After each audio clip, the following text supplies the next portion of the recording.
Well, that was lovely, wasn't it? Finally, just a normal routine check. Routine win, Manchester United 3, Crystal Palace 0. We go through to the next round of the Carabao Cup. We are the holders. We are holding on to our trophy at the minute. But it was a nice, easy night, and it's not been often we've been able to say that with Man United.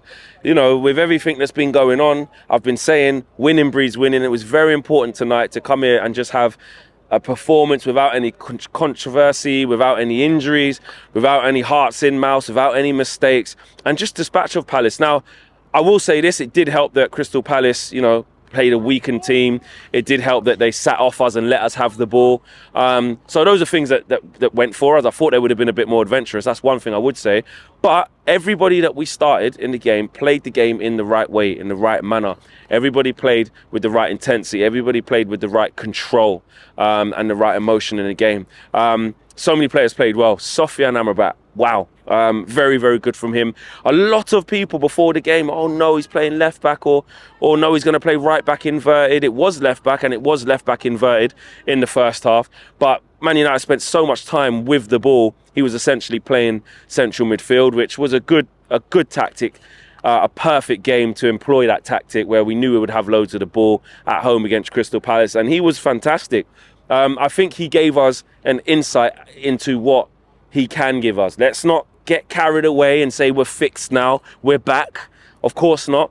But from what he did, and how he played, he showed us exactly the type of player he can be for us and what some of his main attributes are, especially in possession against a team like Palace where you're going to get space and time on the ball. He can spray passes wide to get us going. He keeps the ball moving very, very quickly. He always wants the ball.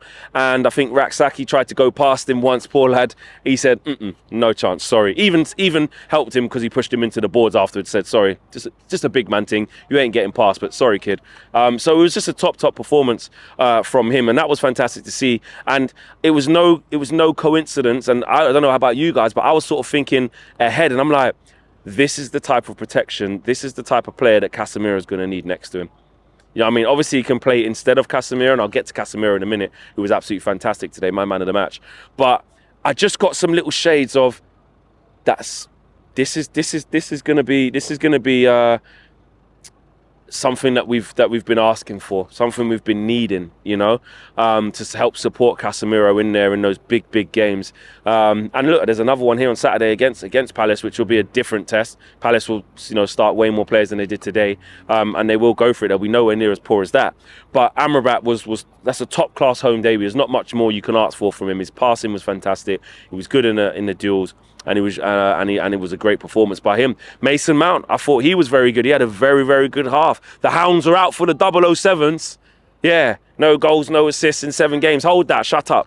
You know what I mean? Assist from the corner. And in open play, he was fantastic. Some nice little neat touches. Good switch of play to Palestri that led to the first goal as well. With Dalot bombing on and then cutting it back to Garnacho. Really impressive Mason Mount today. That's what you want to see. Again, you got to take the level of opposition into account. Can't get carried away, but we can only speak about what we just saw. And I thought Mason Mount was excellent. His defensive work was really good, winning the ball back. You know, his recovery runs, and also his willingness to take the ball and go float and go looking for it as well. And switches of play and nice little touches as well. So neat and tidy. Clearly agreed that he'll just play 45 minutes is exactly what he's needed after a sort of mid-term injury. Not playing since Spurs away, I don't think he's played since. Because he missed, or no, did he play against Forest? I think he might have played against Forest, but he missed Arsenal anyway. But yeah, that's what we needed from him. So I'm really pleased for him, and then hopefully he can kick on and be ready to start against Palace at home. And that brings me on to Casemiro. Brilliant, flawless performance. He actually gave one ball away when they ended up having a shot from it. But other than that, he was absolutely excellent. Scored a fantastic header.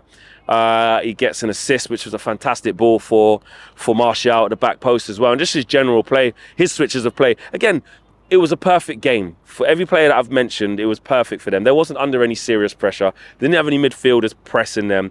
You know, Will Hughes wasn't exactly going after them. Decore wasn't exactly going after them. So it was a really easy day. So someone like Casemiro, it was meat and drink for him today. He had a cigar out on a Cuban, silk shirt. He was just chilling all game. But you still got to give him his props. He still had to go and do the job, and that's exactly what he done.